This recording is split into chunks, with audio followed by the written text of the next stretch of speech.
Bom, boa noite. Obrigado, aí, Bartolomeu, pela apresentação.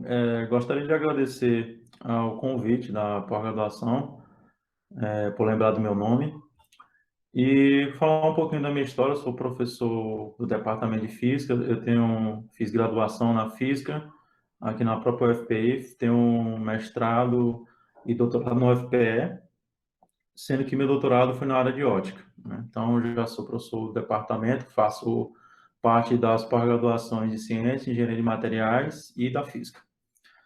Bom, então hoje eu vou falar sobre ótica não linear, princípios e aplicações. Então, a ótica não linear é uma área muito importante que tem o intuito de desenvolver materiais para aplicação na fotônica, ou seja, construir uma eletrônica baseada em fótons. Então, inicialmente, como podemos enxergar as propriedades ópticas dos materiais? Então, podemos falar justamente da interação radiação-matéria. Então, aqui temos uma animação, só um momentinho aqui para ativar o laser, para ficar melhor para vocês. Então, aqui nós temos uma animação que é a interação de uma luz que está interagindo com um átomo, e esse átomo está sendo excitado. Então, você verifica que ele salta para um estado excitado e pode retornar, liberando esse excesso de energia. Então, aqui temos as possibilidades de interação, que você tem uma luz incidente, então ele pode interagir com o material de diversas formas. Então, pode acontecer reflexão, transmissão, absorção e espalhamento. Então, automaticamente você fazendo isso, você pode entender como é essa matéria.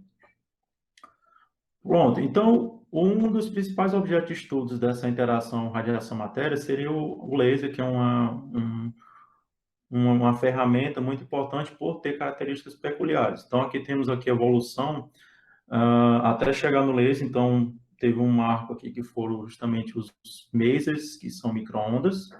Teve essa publicação do Physical Review.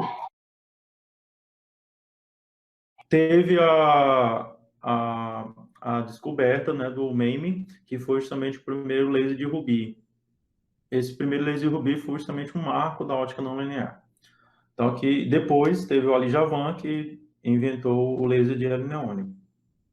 Então, aqui temos uma animação de como funciona o laser. Então, o laser ele tem uma estrutura, e essa estrutura ela tem um meio que vai ser excitado. Então, esses átomos vão para um estado excitado, e ao retornar ele pode emitir uma certa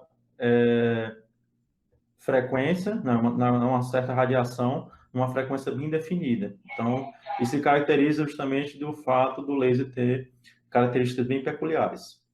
Então, vamos falar aqui um pouco dessas propriedades que eu estava mencionando anteriormente. Então, o laser, ele tem sido usado para diversas aplicações justamente por ter essas propriedades. Então, aqui podemos falar da primeira propriedade, que o laser é intenso. Então, você pode ter lasers CWs com alta intensidade e lasers pulsados. Ele pode ser coerente. Então, o que é que seria coerente? Coerente é justamente o fato do laser poder estar emitindo ondas eletromagnéticas com a mesma fase, ou seja, eles têm uma coerência tanto temporal como espacial. Diferentemente de um LED ou de uma lâmpada que não tem essa coerência. Então, o fato do laser ter uma coerência, isso permite você alcançar uma energia bem definida. O outro ponto seria a baixa divergência. Então, o fato do laser ter baixa divergência permite que você tenha um spot que pode ser propagado por quilômetros e quilômetros, né, com o mesmo tamanho. O outro ponto é que esses lasers podem ser comprimidos até femtosegundos. Então, você pode ter lasers com largura temporal muito pequena, e também essa definição de femtosegundos, nos últimos anos, tem sido até ultrapassada, porque já foram desenvolvidos lasers de atossegundo. Aqui temos aqui um exemplo de como esse laser pode ser representado em termos de compressão temporal. Então, aqui temos um laser de nanosegundo, tem essa dimensão. Aqui, posteriormente, temos lasers de picosegundo e um laser de femtosegundo. Então, a femtosegundo seria 10 a menos 15 do segundo, que, se você fizesse uma comparação em termos de escala, poderia comparar a um segundo com a idade do universo. Então, é uma grandeza muito pequena. O outro ponto são as aplicações. Então, o laser, pelo fato de ter essas características de ser intenso, coerente, baixa divergência e ter essa compressão para tempos muito curtos, ele permite você fazer diversas aplicações. Então, as aplicações são diversas. Então, existem as aplicações, por exemplo, em DVDs, Blu-ray, leitores de barra de códigos, laser point, pinças óticas.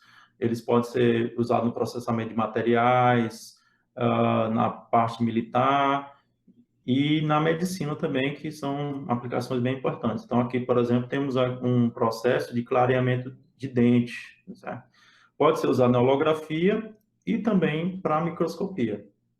Aqui temos uma representação de outro processo também do laser, que pelo fato de ter aquelas características, você permite fazer cirurgias com alta complexidade, justamente pelo ter uma energia bem definida, você consegue precisão. E isso é uma das principais vantagens do laser, por ter um comprimento de onda bem definido, você consegue essa precisão, porque, por exemplo, você pega aqui a energia, então a energia ela é definida como HC sobre lambda. Então, se você tem um comprimento de onda bem definido, isso se torna bem interessante para o laser você usar em aplicações. Ele também tem sido usado também na ortodontia. Bom, então aqui temos uma representação. Um laser ele tem a característica também de ser monocromático, diferentemente de uma lâmpada que tem várias cores, ter a coerência e ser colimado, diferentemente de uma lâmpada que não tem essas características. Então, essas características que eu mencionei faz o laser um cara importante para aplicações.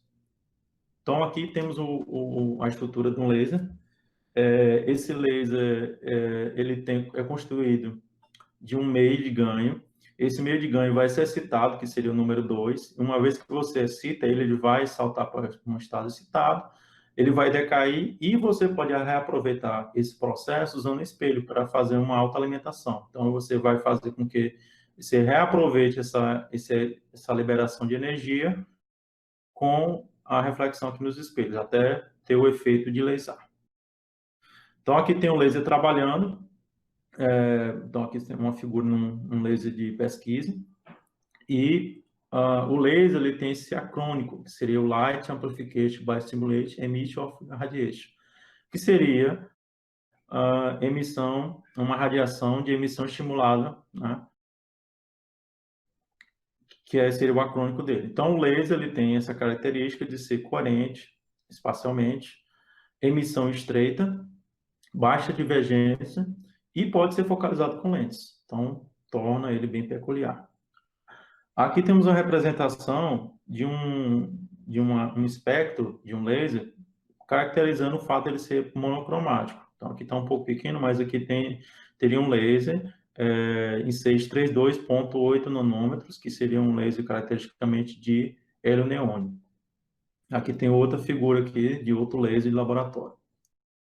Então, o funcionamento do laser, eu vou parar aqui um pouquinho a apresentação para mostrar a vocês um funcionamento do laser mais detalhado. Então, aqui tem um videozinho. Então, aqui vamos mostrar como funciona de fato o laser. Então, o laser, ele é constituído de um meio de ganho, como eu tinha mencionado, certo? E esse meio de ganho, ele vai ter uma estrutura atômica. Só pausar um pouco aqui o vídeo para explicar para vocês. Então, aqui você está no estado fundamental. E esse sistema aqui, que é um único átomo, ele pode ser excitado com uma radiação ou uma descarga elétrica ou por temperatura. Tem várias formas. A forma mais eficiente, dependendo do tipo de laser, pode ser por uma lâmpada ou uma própria descarga elétrica. Então, vou continuar aqui com o vídeo. Então, vocês vão verificar que ele foi excitado para um estado... Aqui, eu tenho que voltar um pouquinho aqui porque eu pausei e não ficou tão legal para vocês. Então, você verifica aqui que quando vem um fóton, né, ele vai excitado. Então, aqui temos um material propriamente. Então, você vai verificando aí que eu aproveito o espelho para estar excitando esse laser. Então, vai excitando os diferentes átomos, e aí você vai chegar ao momento que as perdas são superadas pelos ganhos até ter a ação laser, certo? E aí você vai ter uma cor definida dependendo do material que você tem, ok? Então, vou voltar aqui para a apresentação.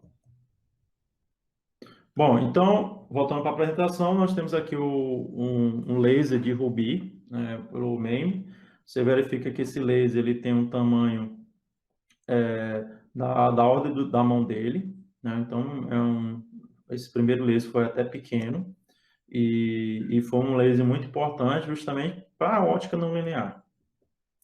Aqui tem já o Ali Javan, né, com seus estudantes. Deixa eu botar aqui a ponteira. Tem os seus estudantes justamente na montagem do seu primeiro laser de helineônio. E aí até menciona aqui que é um laser monocromático e coerente, como eu já tinha mencionado. Bom, então aqui vamos já para a ótica não linear, que aqui foi a primeira demonstração da ótica não linear, onde o Franck pegou um laser de rubi, focalizou num cristal de quartzo, e o interessante é que ele percebeu outra frequência, ou outro comprimento de onda, né? Uma vez que está correlacionado a essas duas grandezas. Quando ele descobriu esse fenômeno, ele publicou na Física Review Letters e ficou até uma história engraçada porque ele usou uma seta para indicar o segundo harmônico, que não daria para ver porque está no ultravioleta, e depois ele representou aqui novamente o segundo harmônico e a excitação. O que seria a ótica não linear? Então, a ótica não linear, ela mostrou diversos efeitos que podem ser observados. Então, a ótica não linear, ela tem sido observada em diferentes materiais, encontrar em materiais orgânicos, semi-orgânicos, inorgânicos, polímeros, cristais e líquidos, né? Então, existe uma infinidade de publicações na ótica não linear para diferentes materiais. Então, mas dependendo da intensidade do laser, você pode encontrar a ótica não linear até no ar. Como eu percebo a ótica não linear? Então, quando é que ela acontece? Então, a ótica não linear, ela vai ser uma resposta, um meio óptico, quando você tem um campo incidente, e esse campo incidente, ele é suficiente para você induzir um momento de dipolo dentro daquele meio. Então, para você conseguir isso, você precisa de intensidades altas. Como é que eu vou calcular essa intensidade alta? Vamos aqui avaliar essa interação da luz, matéria. Aqui eu tenho uma interação interatômica. Então, você tem um sistema atômico, um próton e um elétron.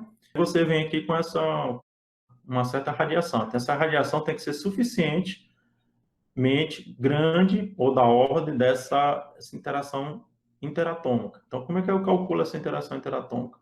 Essa interação interatômica ela vai ser dada justamente pela lei de Coulomb.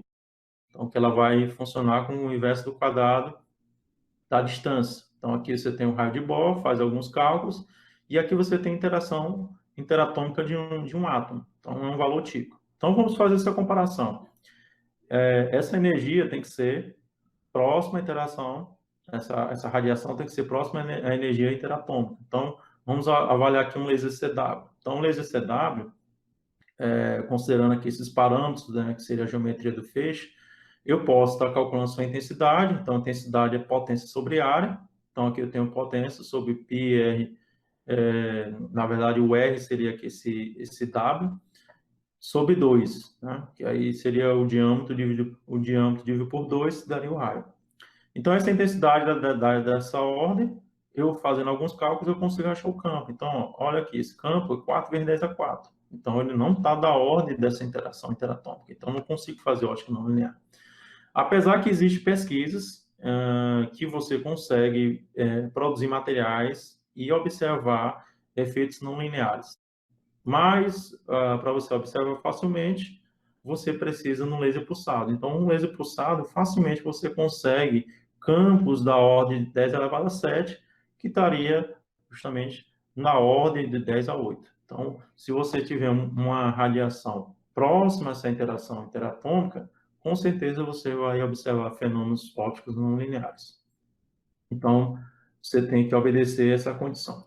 Para você descrever esses fenômenos, né, então você tem a interação luz-matéria, você tem aqui um campo, esse campo vai ser aplicado ao material e você vai induzir a polarização, e aqui você tem a resposta, que seria a suscetibilidade. Então, a suscetibilidade seria a resposta. Então, eu faço até uma brincadeira com meus alunos, quando estou explicando essa parte da ótica, que a interação, né, o campo elétrico seria um tapa. Então, eu vou pegar aqui e dar um tapa em duas pessoas diferentes, não que seja violento, e quando eu der esse tapa, aquela ardência vai ser a polarização, e a suscetibilidade seria o grito. Só que as pessoas têm sensações diferentes, vão ter gritos diferentes, então seria justamente essa resposta.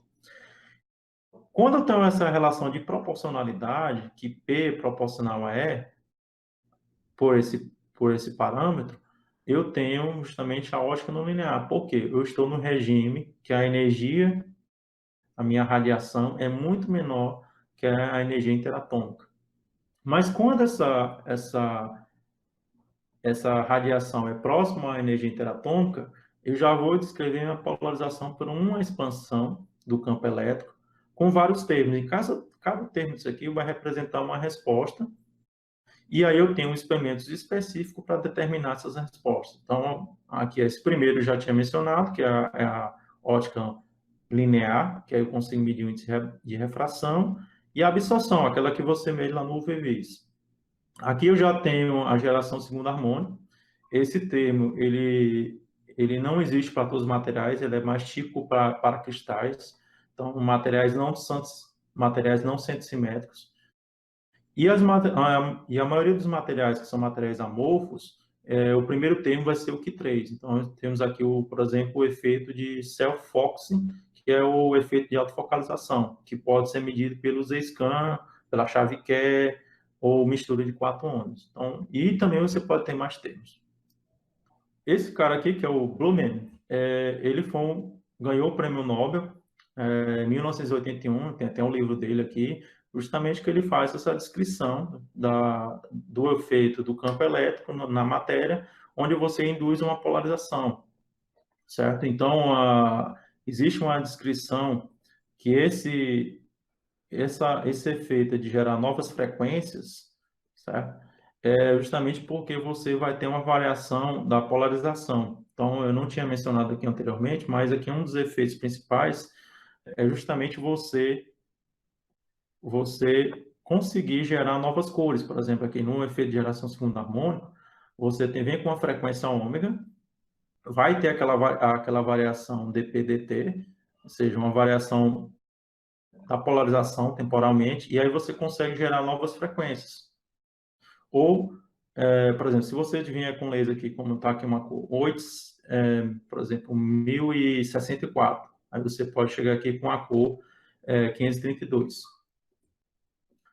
Bom, então, a essência da ótica não linear é justamente quando você tem uma luz incidente no material e você vai aumentando o campo. Então, à medida que você vai aumentando o campo, você vai percebendo esses efeitos não lineares.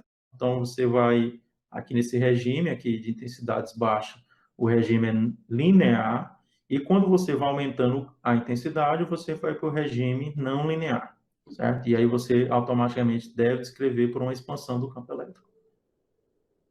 Aqui temos um exemplo, por exemplo, da descrição, como é que seria a geração segunda harmônica. Então, imagine que você tem dois campos, então você faz alguns cálculos e automaticamente você vai ter vários termos, uma vez que você tem aqui o quadrado, então você pode ter vários termos, e eu posso aqui representar alguns termos, por exemplo, o primeiro termo, que não tem nenhum cosseno, vai ser a retificação ótica, que é justamente você pode controlar aqui um feixe através de uma voltagem.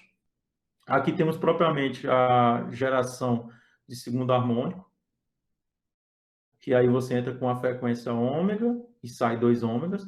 E aqui temos justamente a soma e a diferença de frequências, né, que seriam efeitos que podem ser usados justamente para você conseguir novas cores. Então, isso é muito usado nos lasers, justamente que é o OPO ou OPA, que você, por exemplo, entra com uma certa frequência. No nosso laboratório, nós temos um laser que entra com 1064. E aí você consegue varrer desde 650 a 650 através desses processos, ok? Que eu vou explicar um pouquinho mais à frente esses diagramas. Bom, então aqui as técnicas usadas para determinar aquela resposta, que seria a suscetibilidade. Temos para a primeira ordem a absorção linear, segunda ordem casamento de fase, fluorescência paramétrica e franja de Meigs. Terceira ordem, mistura de 4 ondas, e aqui só lembrando que a segunda ordem só tem com meio de simetria de inversão. Né?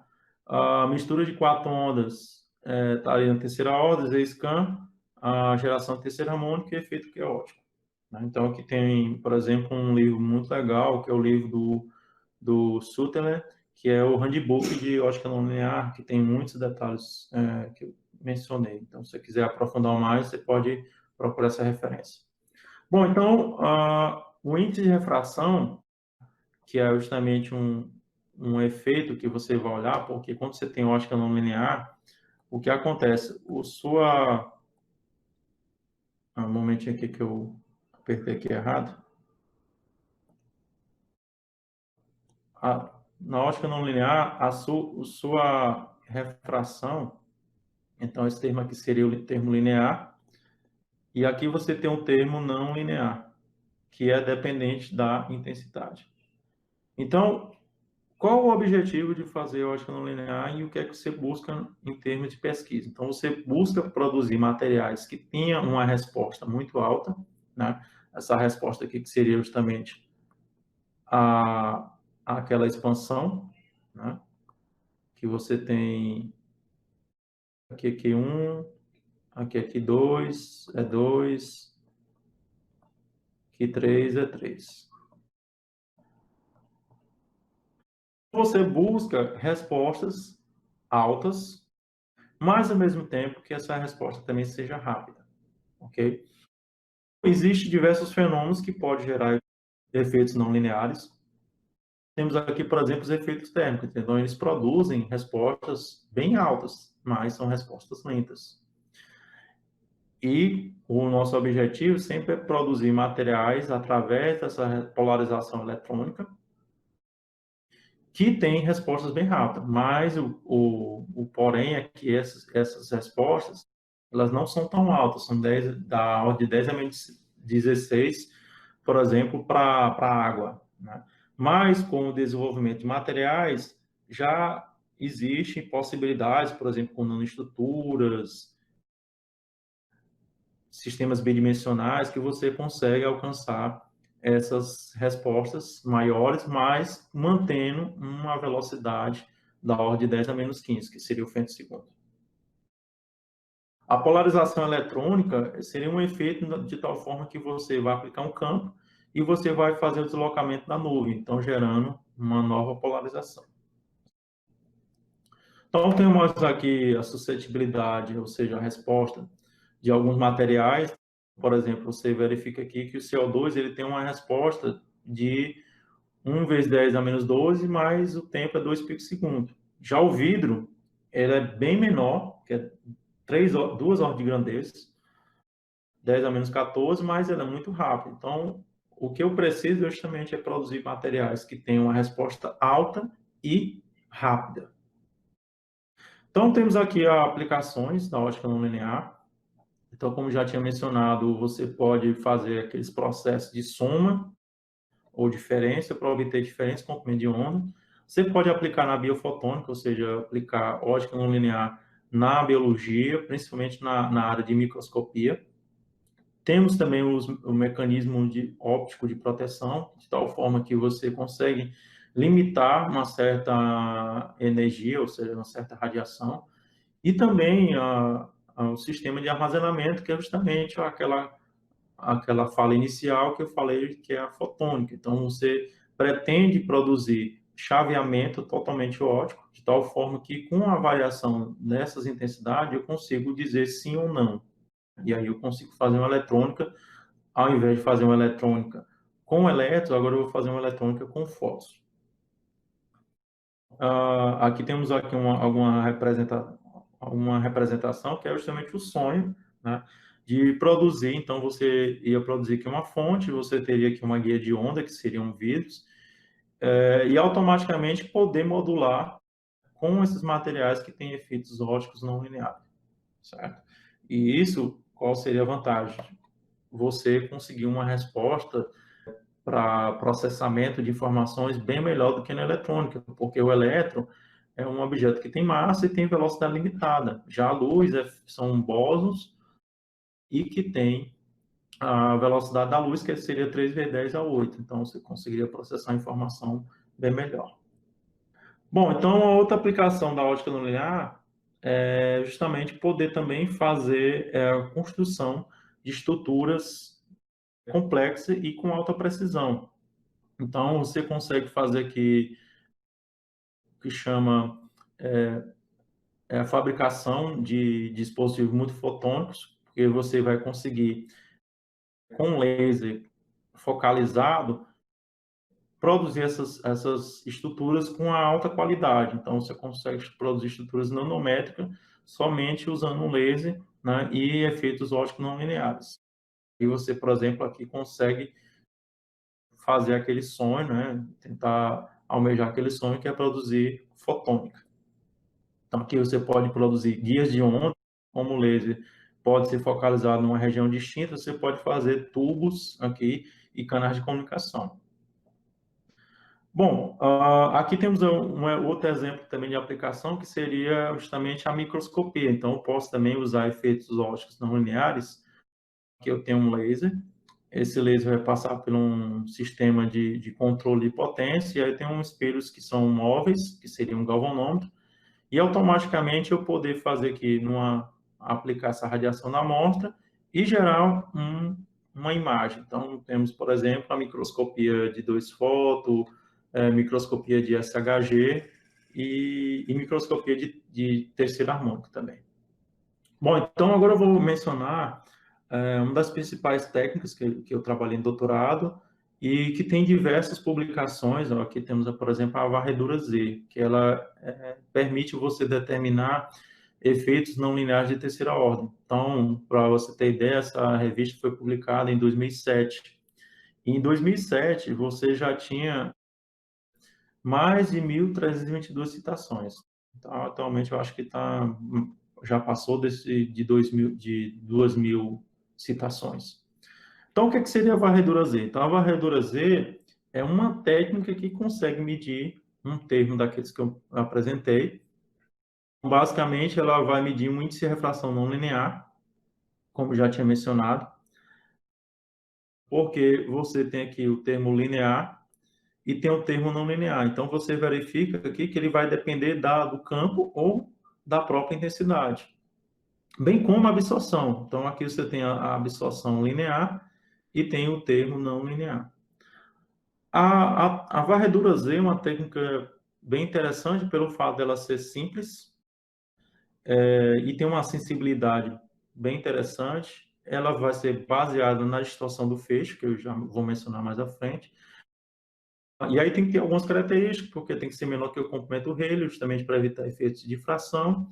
E você também tem que considerar que o feixe é gaussiano, certo? Então, o que seria um feixe gaussiano? O feixe gaussiano é um feixe que ele vai ter uma variação em função do raio, ou seja, ele é mais intenso no centro e ele vai decaindo à medida que você vai saindo do centro. Então, você vai usar esse feixe, e esse feixe gaussiano você vai justamente passar pela amostra e você vai ter distorções. Já eu mostro uma animação para vocês. Então, o índice de refração não linear, certo? Que seria CN2, ele vai corresponder justamente à parte real da suscetibilidade, aquela que eu mencionei para vocês, que é a resposta não linear. E o alfa 2 vai ser a parte imaginária. Então, você lembra lá que a polarização, eu vou até escrever aqui para vocês, a relembrar, que é o termo P3, né? Esse termo P3, ele vai ser proporcional ao termo Q3, é 3. Então, esse termo aqui, que seria o primeiro termo não linear na maioria dos materiais, né, tirando os cristais e outros materiais, então esse termo aqui é um termo complexo, então ele tem uma parte real e uma parte imaginária. Bom, então, como eu tinha mencionado, esse feixe é gaussiano, ele tem uma dependência em função da exponencial, e como é a varredura Z, ela vai se basear no efeito de autofocalização e desfocalização, certo? Então, esse feixe aqui gaussiano, ele vai,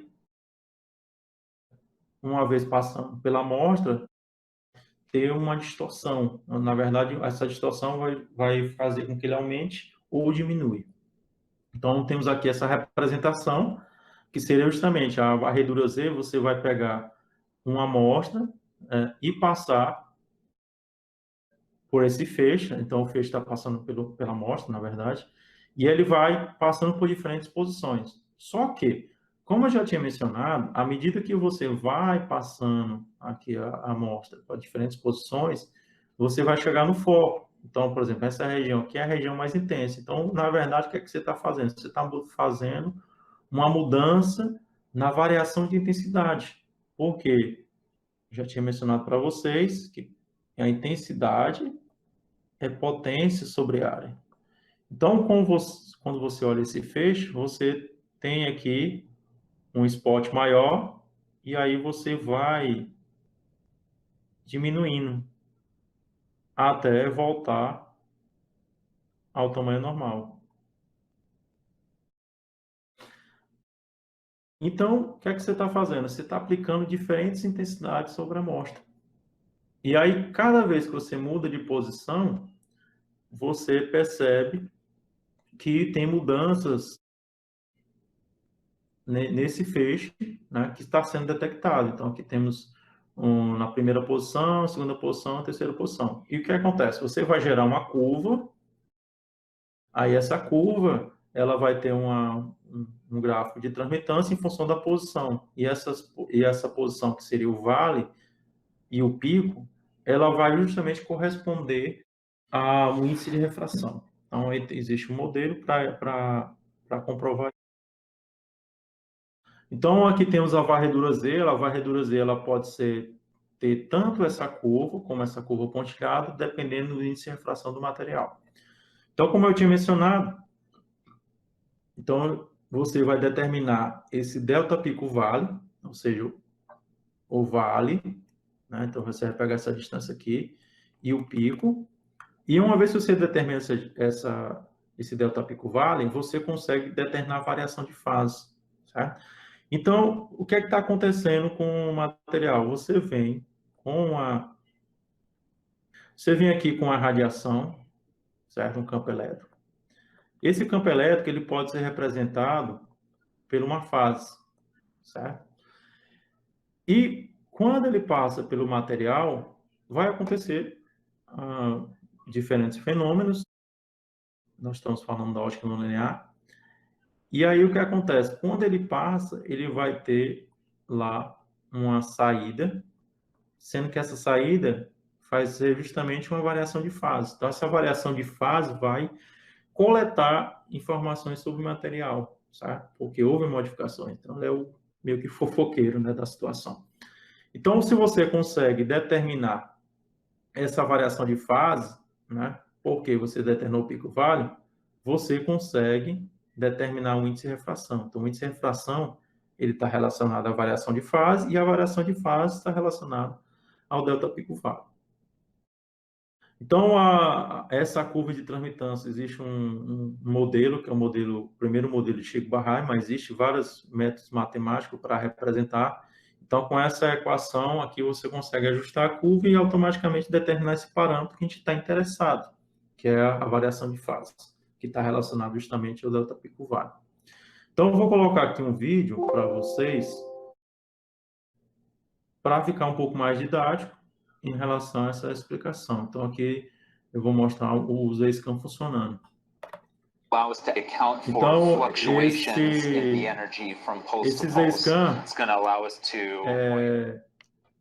ele está mostrando justamente o efeito, que é você mudar de posição, e à medida que você muda de posição, você consegue perceber distorções no feixe. Eu vou colocar mais uma vez para vocês perceberem. Então, aqui eu vou dar uma pausa, vou voltar um pouquinho, porque aí pronto. Aí você está percebendo aqui que nessa posição aqui, ele está justamente no foco. E quando ele está no foco, na verdade está antes do foco, que aqui está um pouquinho deslocado, ele está justamente na região que essa abertura está maior. Quando eu dei a pausa aqui, vocês vão prestar atenção que esse feixe aqui, nessas regiões, vão concentrar mais. Então, quando ele concentra, ele vai ter o quê? Mais intermitância. E aqui é o efeito da absorção. Aí, só para mencionar, que eu não tinha dito para vocês, né, para colocar aqui na animação, como é que eu vou medir o índice de refração e como é que eu vou medir a absorção, né?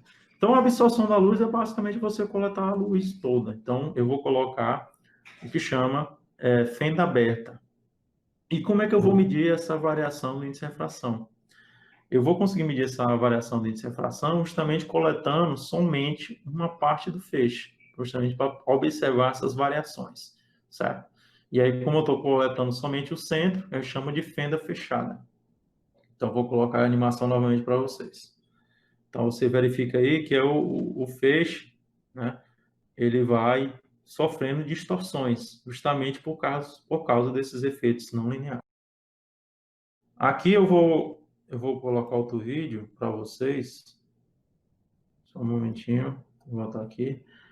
Que aí vocês conseguem perceber justamente essa distorção do feixe. Agora vocês podem olhar aqui nessa região que tem a seta, e aí vocês conseguem perceber essa distorção do feixe. Então, à medida que eu vou mudando a posição, automaticamente eu estou mudando a intensidade e eu estou mudando os efeitos que podem, na verdade, que estão ocorrendo na amostra. Aí aqui eu só estou colocando uma fenda fechada para observar esses efeitos, ok? Vou botar mais uma vez para vocês observarem. Então, aqui em resumo, você o quê? Que as mudanças na transmitância através da abertura vai depender da focalização. Então, nas regiões que a área é pequena, a intensidade é pequena, né? Na verdade, ao contrário. Nas regiões que a área é grande, a intensidade é pequena, né? E nas regiões que que a área é pequena, a intensidade vai ser alta, certo? E aí você consegue perceber essas distorções. Bom, então aí seria deixa eu botar aqui no modo apresentação, para ficar melhor para vocês. Com essa equação, eu consigo descrever esse comportamento que está acontecendo no meu material. Bom, então ali era o Z-Scan, como eu tinha mencionado. O Z-Scan eu vou medir o índice de refração que corresponde ao tamanho da resposta. Só para relembrar você que a parte real da suscetibilidade, certo? É o índice de refração. Então, eu estou conseguindo encontrar essa resposta,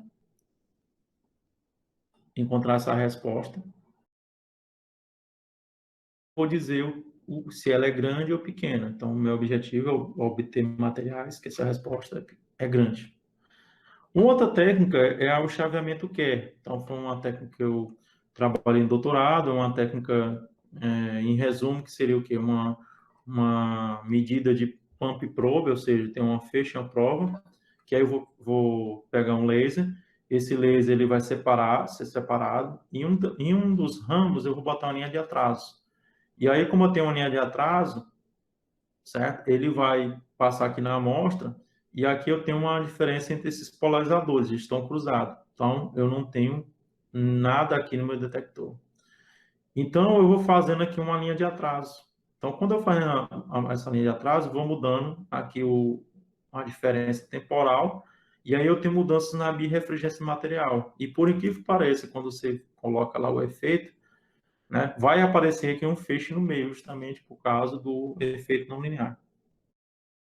Eu consigo, com essa técnica, medir o tempo de resposta. Então, aqui eu tenho alguns materiais que eu medi, por exemplo, o CS2, que é o sulfeto de carbono, e um vidro que foi feito, e aí nesse vidro eu consegui medir o tempo de resposta, que é da ordem menor que 250 segundos, ou seja, da ordem de 250 segundos, que seria uma resposta bem interessante para aplicações não fotônicas.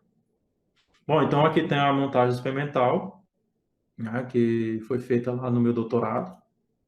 Então, é uma montagem que você verifica que essa montagem é bem complicado, né?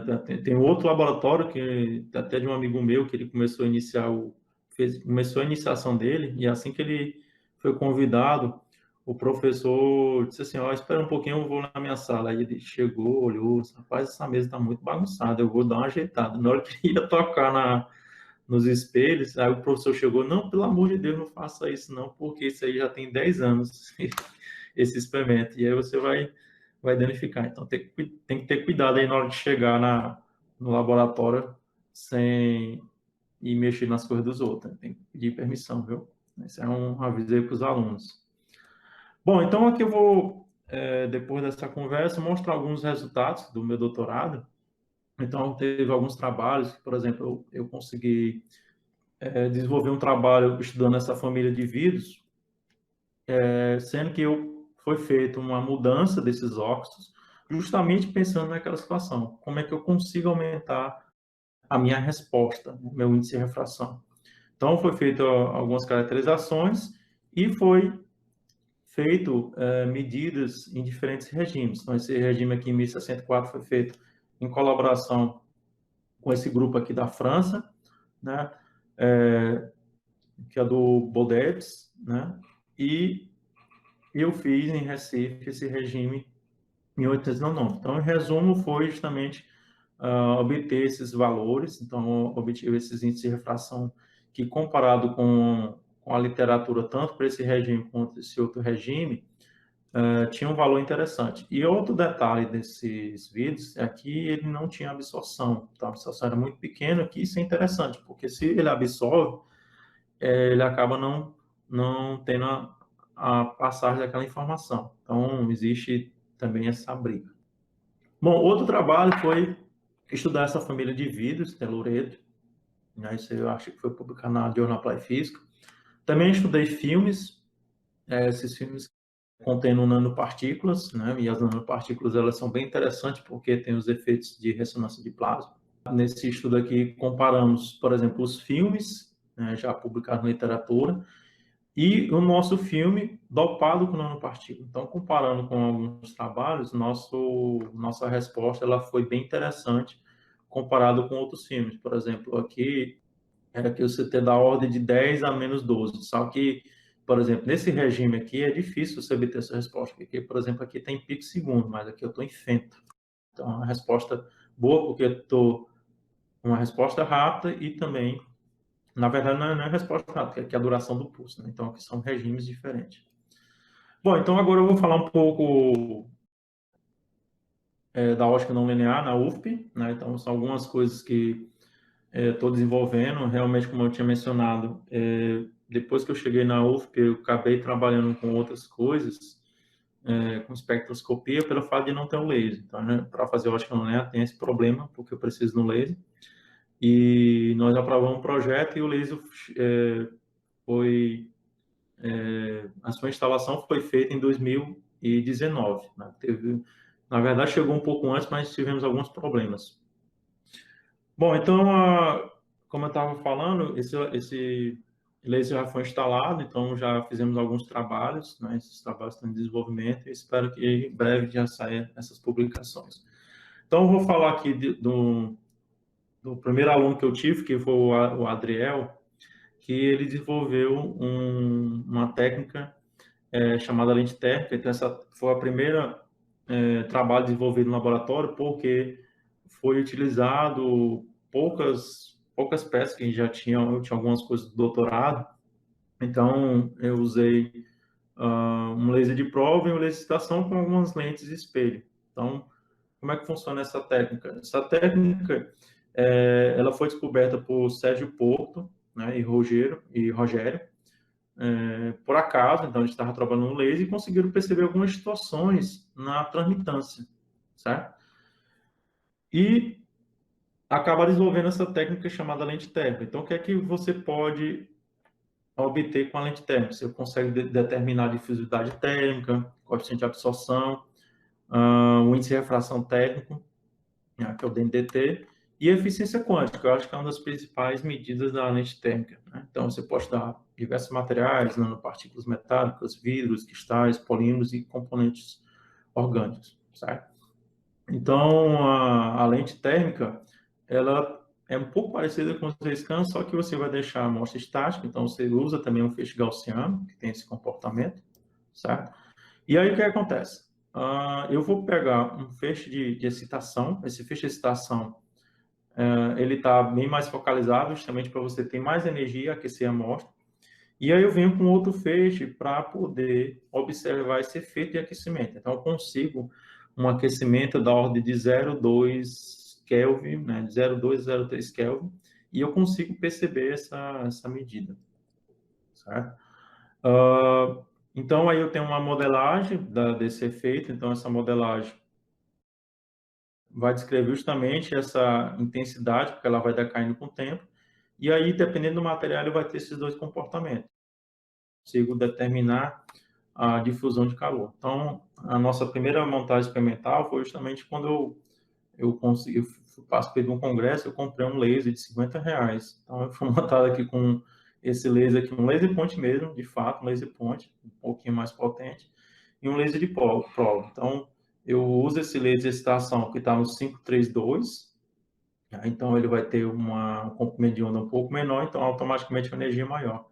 Esse laser vai excitar a amostra, e esse outro laser aqui vai observar o fenômeno de aquecimento, certo? Então, aí fizemos algumas medidas, então você observa aqui o comportamento das curvas, e olhando esses resultados e comparando com a literatura, nosso experimento está bem adequado. Então, estudamos esse sistema aqui, que é um PTK, né? Então, conseguimos observar efeitos bem interessantes, como, por exemplo, o efeito Sorre, um efeito de difusão de massa, né? Também tem um trabalho agora que a gente está realizando e finalizando, que é o efeito fotoquímico. E aí aqui tem alguns resultados. Então, conseguimos estudar o efeito em função da concentração, certo? Também determinar a eficiência quântica. Então, como é que eu consigo determinar a eficiência quântica? Então, vou aqui tentar resumir rapidamente para vocês, porque quando você tem aqui um sistema, então, ele vai fazer aqui um salto, ele pode estar no estado fundamental, aí você vai transportar esse cara para cá, certo? Então, ele vai saltar. Então, o elétron vai sair daqui e vir para cá, ok? Então, quando ele pode fazer um processo, que é um processo de relaxação, que é um processo não radioativo, ok? E depois decair, emitindo uma fluorescência. Então, esse processo não radioativo, ele acaba sendo um processo, um processo térmico. E aí, nós conseguimos medir justamente esse processo aqui. E aí, como você consegue medir a eficiência quântica, vai ser o quê? 1 menos os processos térmicos, certo? E aí, automaticamente, eu consigo medir a eficiência desse processo, porque como funciona como motor, nem sempre é eficiente. Okay? Então, fizemos o estudo da eficiência quântica desse material em função da concentração. É claro que a excitação foi 532. E é um trabalho que a gente está finalizando. Aqui tem outro trabalho que já foi publicado ano passado, que mostra também que a ótica pode ser aplicada em diferentes áreas. Então, nesse trabalho que foi feito pelo Adriel e pelo Caldevan, que é outro aluno, que nós publicamos justamente a usar a lente térmica como um sistema de dosimetria. Aqui pegamos vidros que foram irradiados com a radiação dessa ordem, certo? Aqui tem a montagem experimental da lente térmica, aquela que eu mencionei, você tem um laser de excitação e um laser de prova. E observamos aqui que à medida que você vai mudando essa radiação, né, que é colocada no material, né, as doses, diferentes doses, você consegue fazer um dosímetro. Então, o efeito, né, o sinal da lente térmica vai mudando à medida que você vai aplicando essas doses. Então, foi justamente o objetivo desse trabalho. Aqui tem outro trabalho que está sendo desenvolvido pelo Adriano, que é estudar vírus, né, dopados com terras raras. Então, aqui tem já outro layout da montagem experimental, né? Cada vez o aluno aí vai aprimorando as montagens experimental. Então, você verifica uma montagem relativamente simples, né? Mas apesar que tem alguns probleminhas, certo? Então, o Adriano está estudando justamente o efeito da dopagem, né, nesse material e automaticamente tentar calcular essa eficiência quântica da fluorescência. Então, ele verifica aí que essa eficiência aí vai mudando com a concentração. Bom, então, esse aí foi uma parte que eu já realizo desde quando eu entrei na universidade, mas para fazer ótica não linear mesmo pura, que é usando fenômenos eletrônicos, na verdade, polarização eletrônica, nós precisamos de laser pulsado.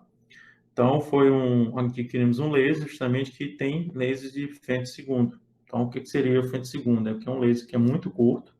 Tinha um problema que foi resolvido justamente por essas pessoas aí que ganharam o prêmio Nobel, que eles conseguiram justamente desenvolver um Chip Pulse Amplification, que é um CPA, de tal forma que eles conseguiram produzir lasers de femtosegundo, mas com uma energia muito alta, porque até então os lasers, o laser que, por exemplo, que eu trabalhei no doutorado, tinha energia da ordem de nanojoule. E esses lasers com essa nova tecnologia conseguem produzir lasers de femtosegundo mais da ordem de milijoule. Então, você aumenta, você sai de 10 a menos 9, 10 a 9, na verdade, para 10 a... Não, você sai de 10 a menos 9 para 10 a menos 3. Então, você aumenta muito a energia do laser. Certo? Então, o que é que acontece? Eles tentaram fazer esse processo, só que eles tinham dificuldade justamente porque quando você aumentava bastante a energia, você acabava detonando os espelhos, os componentes. Então, o que é que ele fez? Tentar fazer esse processo somente no final, de aumentar a energia. Então, eles alargavam o pulso, né? Depois amplificavam. Certo? Então, vou mostrar aqui mais na frente, tem um detalhe melhor. Então, aqui tem a configuração, uma configuração um pouquinho complexa, mas você consegue produzir, você entra com lasers de 10 nanojoule e sai com microjoule. Então, aqui tem um esquema melhor que você alarga o pulso, amplifica, depois comprime. Né? Então, aqui tem o que eu quero falar. Então, para resumir, né, que é um pouco mais técnico, então você tem um oscilador que tem energia de nanojoule, ele faz alargamento, amplifica, depois comprime. E aí você vai ter um laser que vai ser amplificado e vai ter uma energia bem interessante. Então, aqui foi o laser que nós adquirimos, que é um laser que tem energia da ordem de microjoules, né, que aí tem uma característica do laser, e ele sai com diodo de 1064. Nós também temos o NOPA, que é um laser que permite fazer, através de processos não lineares, gerar novas frequências. Então, ele entra com esse laser, que é chamado NOPA, só rapidinho aqui para vocês, ele entra com uma certa frequência, 1064, né, a partir desse laser aqui, que é o Spirit, e aí sai um leque de comprimento de onda, ou seja, tem um range que vai de 650 nanômetros a 900 nanômetros, através desses processos não lineares. Então, aqui já vou apresentar alguns resultados que já foram obtidos com esse laser. Então, aqui tem o NEF, que é estudante de mestrado da física, que estuda norbixina, então está estudando os efeitos não lineares da norbixina.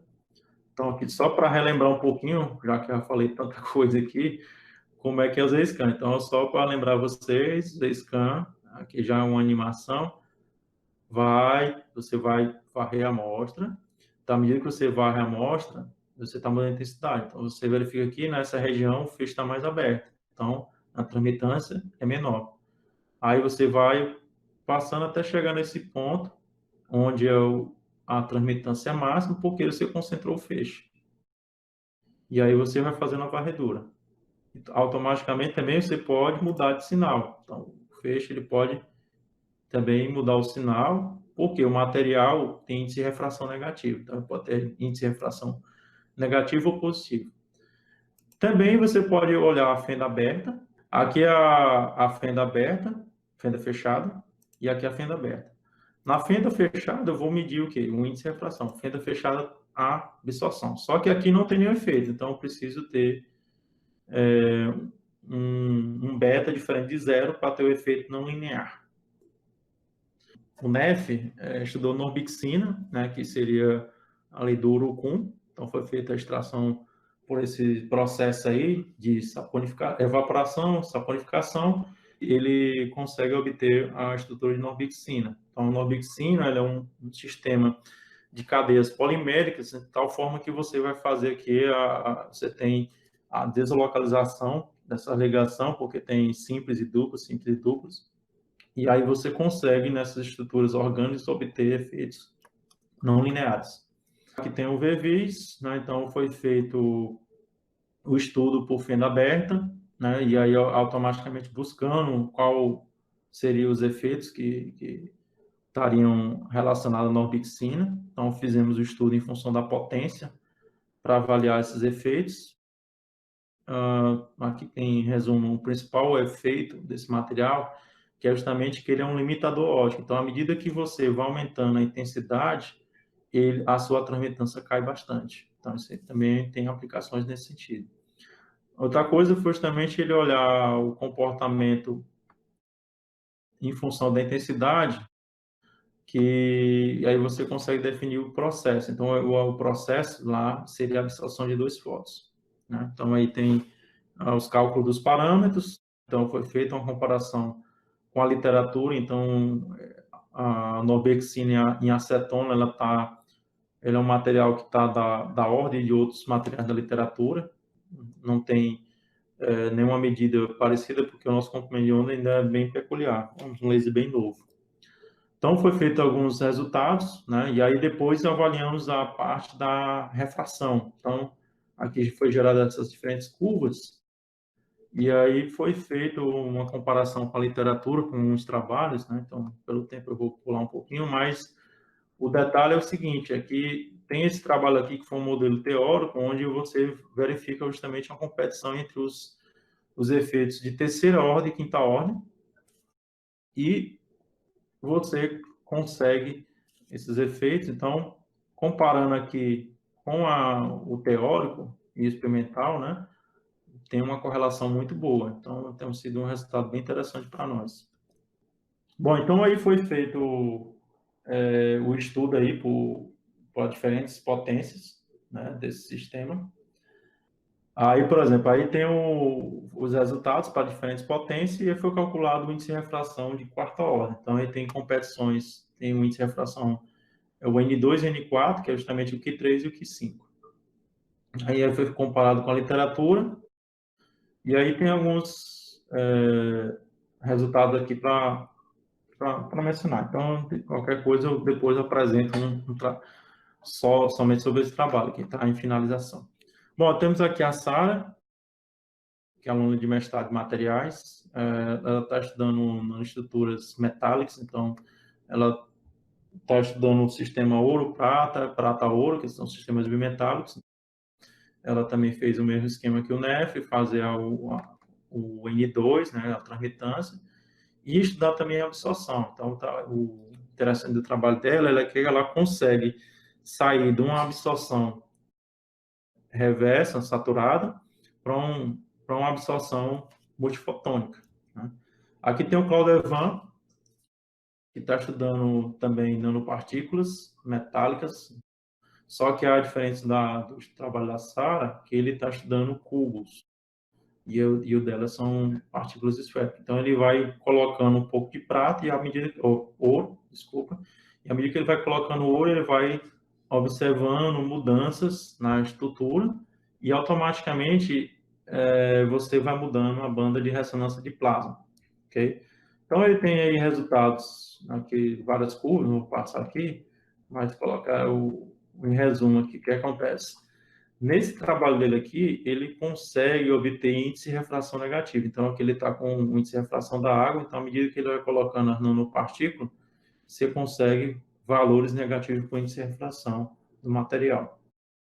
Então, aí tem também os efeitos de absorção, que está aqui em resumo. Então, à medida que ele vai saindo aqui de 160 gigawatts por centímetro quadrado, ele consegue efeitos para reverter essa absorção.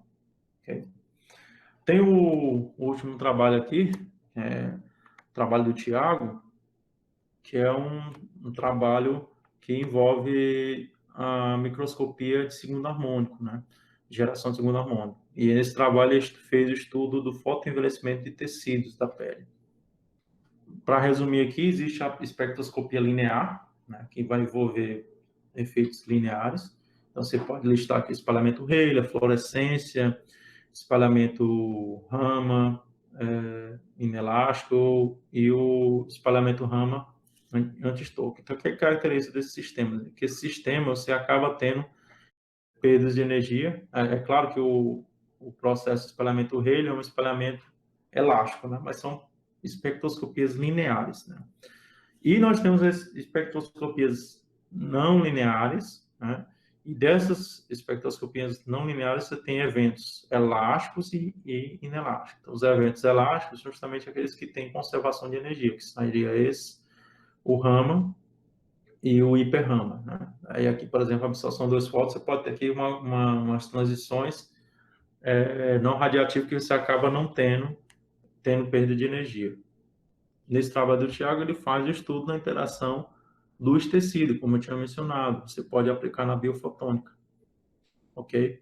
Quando você vai aplicar aí, você pode ter diferentes efeitos, né? Fluorescência, fosforescência, e processos também não radioativos, que são reações fotoquímicas, efeitos térmicos. Então, o que acontece? Quando você vai estudar tecido, você tem essa figura aí, que são as diferentes absorções das estruturas que compõem os tecidos, não, ou então as células, que são essas proteínas, e elas têm diferentes absorções. Então, essas absorções acabam comprometendo justamente esse estudo por luz linear, porque você tem forte absorção. Então, aí você acaba comprometendo seu estudo, e com o advento da ótica linear, foi possível estudar esses efeitos fazendo uma aplicação de radiação numa região do infravermelho, né? Por exemplo, o laser de 800 nanômetros, que é muito usado, né? Então, você consegue aplicar uma radiação com uma energia bem menor, né? Porque se você vai para o infravermelho, você diminui a energia, e automaticamente observa esses efeitos. Então, são processos com baixa probabilidade de ocorrer, mas eficiente, com alta densidade de fótons, né? E aí, como ele tem uma localização temporal e espacial, tem a outra vantagem, que além de você estar aplicando uma radiação no infravermelho, para verificar o efeito de absorção de dois fótons, por exemplo, eles têm uma certa localização. Então, aqui temos, mais na frente eu mostro para vocês, e aqui, por exemplo, tem a geração de segundo harmônico. Então, são os principais efeitos. Aqui tem a absorção de dois fótons, que é um efeito inelástico, desculpa, e aqui seria um efeito elástico, mas é observado somente em meios não simétricos. Como eu mencionei, também tem o mesmo detalhe da absorção de dois fótons, que chama microscopia multifotônica. Então, aqui temos uma figura para representar esses conceitos, porque como o efeito não linear ele só vai acontecer onde eu tenho intensidade suficiente, ele praticamente só vai acontecer no foco. Não sei se vocês podem ver aí, só tem um pontinho azul. Então, naturalmente, esses processos ópticos não lineares, eles já têm uma confocabilidade, evitando que você ilumine a amostra, né, em diferentes regiões, e você evita efeitos, por exemplo, de damage, né, de você detonar o material na hora da sua observação. Tem o photo bleach, que é justamente o branqueamento de cromófons, né? E, além disso, você consegue observar, a partir desses efeitos não lineares, estruturas sem usar corantes, né, os cromófons, né? Então, você consegue naturalmente observar, por exemplo, NAD, né, colágeno, bem como outras estruturas. Outro detalhe também, que como você está usando um infravermelho, você consegue uma profundidade de penetração bem interessante em amostra biológica, né? Em comparação, por exemplo, uma região se você excita no ultravioleta, que é típico do microscópio de fluorescência. Por que o microscópio óptico não linear é uma alternativa interessante? Né? Porque a absorção e a emissão da fluorescência são localizados espacialmente, como vocês viram, somente naquele ponto. Tem uma profundidade bem melhor, porque não vai absorver, você verificou lá naquelas, só voltar aqui um pouquinho, nesse gráfico, então você verifica que na região do ultravioleta e visível tem uma forte absorção dessas estruturas, e também eles são menos fototóxicos, né, quando comparado às técnicas lineares. Então, a microscopia não linear é bem interessante para estudar sistemas biológicos. Então, antes de mencionar essa imagem, eu vou botar aqui 2 vídeos interessantes para vocês, mostrando justamente a microscopia. Então, vamos aqui para a microscopia de fluorescência, que é aquela lá de absorção de 2 fótons. Então, aqui você vai fazendo uma medida com a profundidade, então tem uma região de 100 por 100 micros, né? Então, à medida que eu vou aumentando a profundidade, eu consigo observar diferentes estruturas. Só que aí, por exemplo, eu não consigo ver, por exemplo, o núcleo. Então, ali o núcleo não tem fluorescência, então somente são algumas estruturas que podem ser observadas, mas essa microscopia de 2 fótons, ela vai ter emissão somente no citoplasma, certo? Então, aí é a primeira microscopia que eu estou mencionando. Bom, nesse trabalho do Tiago, ele não usou microscopia de 2 fótons, ele usou microscopia de SHG. A microscopia de SHG, como é que ela vai funcionar? Ela vai absorver um fóton, né? vai passar o átomo para um estado virtual, e aí depois vem outro fóton e faz esse outro transporte, né? Então você acaba usando 2 fótons, e aí ele vai emitir uma energia maior. Então imagina que você vem, deixa eu escrever aqui para vocês. Vocês vêm com um fóton de 800 nanômetros, por exemplo, outro de 800, e aí quando interage com o material, vai sair 400 nanômetros, né? Ou seja, saiu um feixe aqui, como vocês estão observando, de maior energia. Então, esse processo aí não linear é um processo elástico, né? Que é uma vantagem justamente dessa técnica de SHG que foi desenvolvida aí pelo meu aluno. Pronto, então, o resumo do trabalho dele é o seguinte: como é que ele consegue fazer uma imagem microscopia? Então, ele vai pegar aqui o feixe de excitação, vai ter o efeito não linear e vai gerar aqui, tem o próprio feixe de excitação e o segundo harmônico, né? Então, ele vai usar processo, uma vez que ele tem aqui já seria a imagem de SHG, ele faz processamento matemático, tem os algoritmos específicos, então tem algoritmo que você consegue, por exemplo, determinar a densidade da fibra, tem algoritmo que consegue determinar como é que está o alinhamento da fibra e por aí vai. Então, aí foi feito, tem um comitê de ética, que foi estudado grupos distintos, né, grupos que foram, justamente, foram pego uma parte do antebraço, né, e aí foram colocados por diferentes exposições. Então, esses voluntários, tem voluntário que estava, por exemplo, com exposição de radiação solar excessiva e moderada. Então, foi feito a microscopia, que tem um sistema, um layout, que basicamente seria o quê? Um laser. Esse laser é focalizado, controlado aqui, e aí você tem aqui espelhos que fazem movimentos, justamente esses movimentos, que chamam um galvanômetro, para poder varrer a amostra. Então, aí você consegue varrer a amostra numa certa região, e aí você faz aqui, ó, essa varredura aqui, XY, para obter uma imagem num plano, certo? E aí cada imagem dessa aqui corresponde a uma certa profundidade. Então aqui eu vou colocar um vídeo para mostrar como é que é feita esse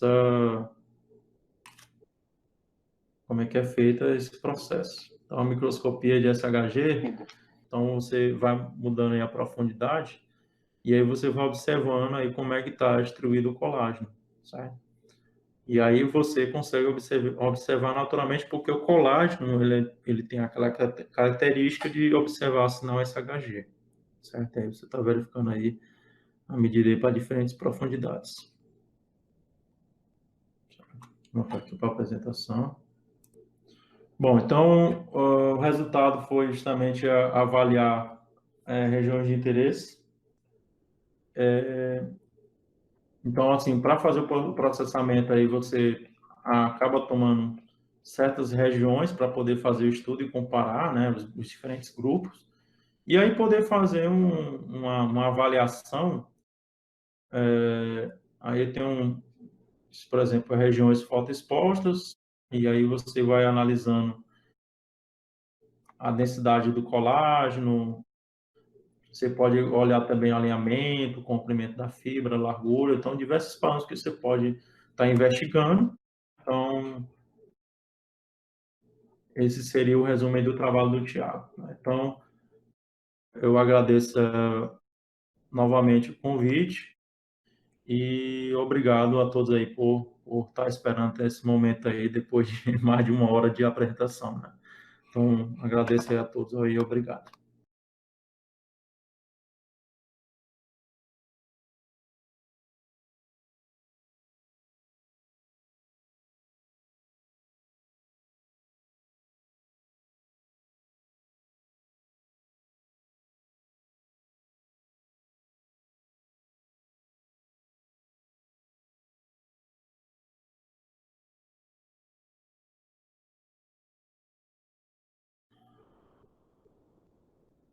Bom, então, obrigado aí, Bartolomeu, novamente aí. Então, vou aqui ler algumas perguntas aí, que foi passado aqui pelo Kelso aqui no WhatsApp, né? Porque como eu posso ficar com a apresentação, então eu vou voltar aqui para o começo da apresentação, no primeiro slide, aí fica melhor, né? Então, eu posso até voltar aqui para qualquer coisa, eu vou explicando aí para vocês, para deixar minha tela melhor aqui, para ficar minha cara aqui, né? Mais visível para vocês. Deixa eu até botar aqui, porque aí até eu posso me ver, né? Então, vamos aqui as perguntas. Rubens, na Silva Costa. Como funciona a medição da eficiência quântica com a lente térmica? Essa técnica é eficiente em materiais com mais de um centro de excitação, emissão, né? Nanopartículas diferentes na mesma amostra. Então, como eu tinha mencionado, Rubens, né, que vou ter que voltar novamente aqui para a apresentação, né? Eu posso até usar aqui só um slide rapidinho. Eu posso explicar novamente para você aqui.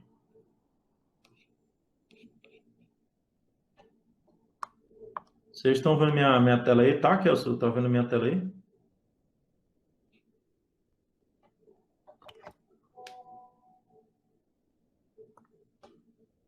Ah, pronto, o Kelso respondeu aqui pelo Zap. Bom, então, como é que você pode... Vou colocar aqui na parte da lente térmica para explicar novamente aqui o que o Rubens perguntou.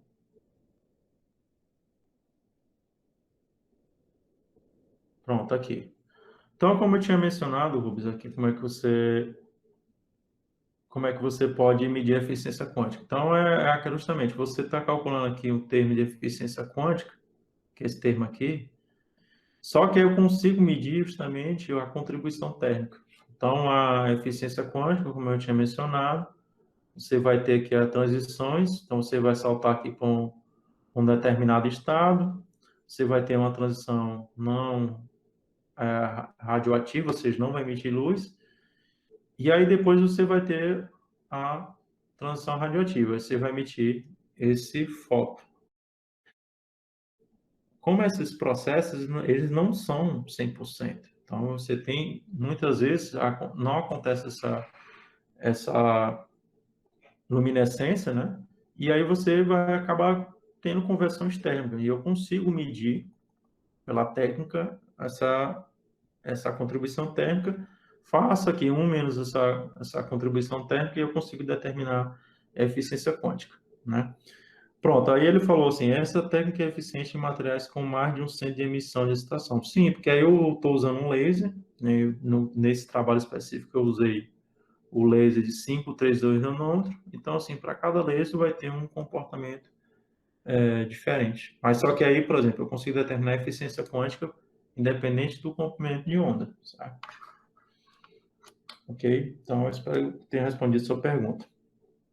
Inclusive para nanopartícula diferente, porque também a nanopartícula, dependendo de como você muda a geometria ou a forma, vai mudando também a resposta dela. Professor Anderson, aí, excelente apresentação. Obrigado, Anderson.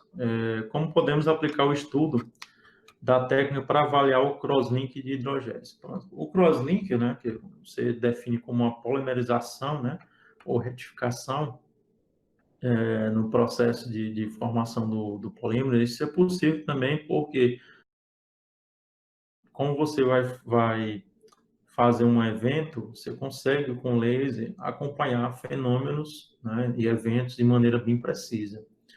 Eu não sei se precisamente a técnica de Z-scan, né, porque você quer acompanhar um processo, mas, por exemplo, digamos que você está fazendo um processo químico e fez diferentes crosslink. Então, vamos avaliar qual que tem maior qualidade. Aí, tudo bem, eu poderia fazer um estudo, por exemplo, pela lente térmica ou pelo Z-scan e avaliar a resposta, certo? Então, eu acho que daria certo. Então, a gente pode até pensar depois aí em avaliar o estudo do crosslink aí pelas técnicas óticas.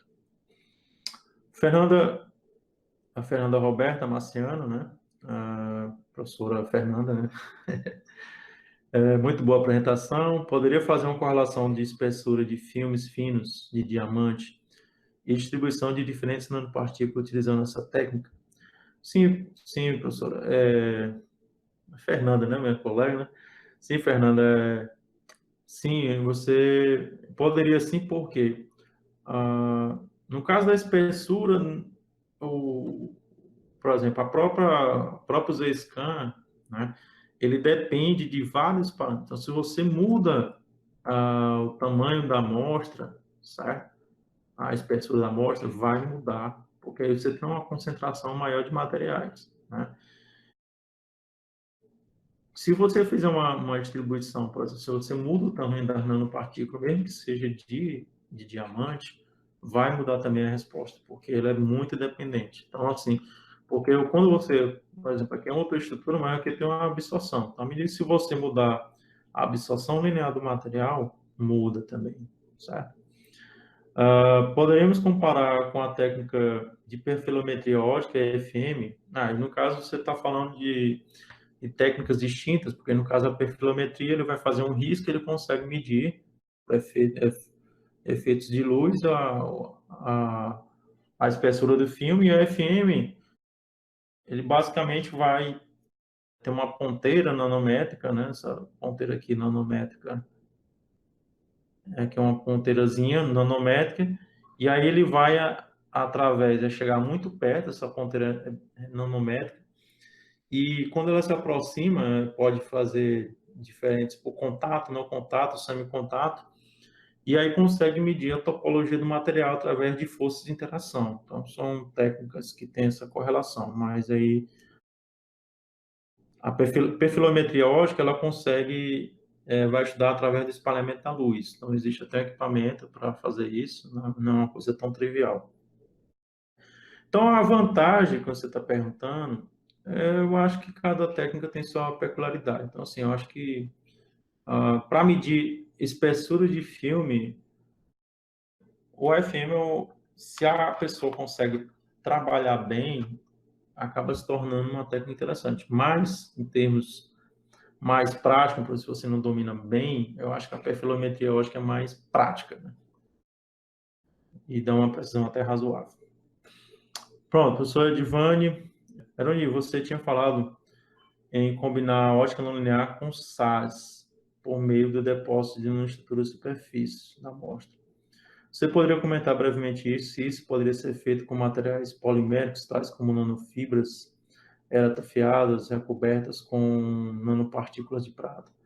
Bom, professor, é possível sim, né, fazer esse estudo, né, que você falou, na verdade, o SAS, não, seria o SESC, as bandas, ressonância de plasma superficial, certo?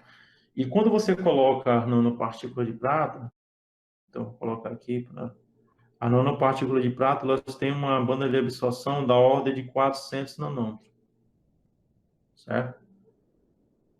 E essa banda de ressonância de plasma tem sido justamente um ponto crucial na evolução da ótica não linear. Por quê?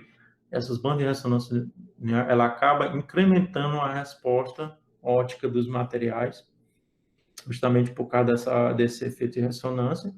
E automaticamente, se você consegue inserir no seu material e colocar um material que seja possível fazer por tramitância, mas também pode ter por reflexão, né? Então, se você consegue inserir no seu material nanoestruturas, principalmente de prata, ouro, que tem bandas de ressonância de plasma bem interessante, realmente é possível ter efeitos novos e pode ser observado através da ótica não linear, certo?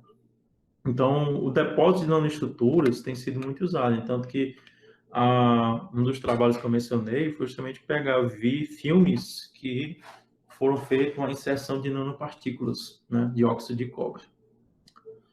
Poliana Trigueiro, parabéns pela apresentação, professor. Com estes estudos feitos com a normexina, podemos investigar a interação desses corantes com outras superfícies? Sim, é possível, né? Porque se você faz a interação com outras superfícies, você tem quebra de simetria, né? E só beber um pouquinho. Você tem quebra de simetria e essa quebra de simetria acaba ocorrendo modificações, ou seja, se você tiver mudança até de conformação, você consegue ter mudanças nas respostas óticas, né? Então, a vantagem da ótica é justamente isso. Então, Francisco Brito tem um polímero fotoluminescente obtido a partir da normexina. Teria como fazer a eficiência quântica desse material? Tem sim, Francisco. Eu acho que a normexina é sua, né? Até foi um trabalho aí que a gente está desenvolvendo. Mas aí, se você tiver esse material, vamos colocar aqui para trabalhar, né? Porque dá, com certeza, a lente térmica é uma técnica bem interessante para poder fazer a medida da eficiência quântica. Aqui tem o Gelson Luiz Clemente. Parabéns pela apresentação. Além da emissão laser convencional, há também o laser em meios aleatórios. Você pode fazer um breve comentário a respeito, indicando aplicações atuais e possíveis aplicações. Bom, o laser em meio aleatório é justamente você produzir laser sem espelhos. Então, você acaba tendo uma possibilidade de fazer laser sem espelho, porque você vai pegar estruturas e aí você consegue fazer o confinamento da luz. Então, por exemplo, tem sido usado, por exemplo, corantes, quando você bota nas estruturas, e aí esse laser acaba ficando aprisionado, porque vai sendo confinado nessas nanoestruturas, né? E aí ele sai da nanoestrutura e vai confinando, confinando, e você acaba tendo ação laser, né? Também tem sido feito em microestruturas, né? Então, microestruturas ordenadas, que você consegue a ação laser, e aí a vantagem é justamente você conseguir um laser, a ação laser, por exemplo, você conseguir, por exemplo, fazer processo de cura onde você poderia inserir uma certa estrutura naquela região e ele tem uma ação laser justamente para detonar uma célula cancerígena, seria uma aplicação, bem como outras aplicações, né? Então, atualmente, o meu próprio orientador de doutorado, o Suanders, ele fez o doutorado na Inglaterra e ele trabalhou com laser aleatório. Então, houve passaram-se mais de 20, 30 anos e agora voltou bem forte, né? Então, quem trabalha com nanoestruturas é interessante justamente para fazer esse estudo de leis aleatórios, certo? Espero que tenha respondido a sua pergunta, certo?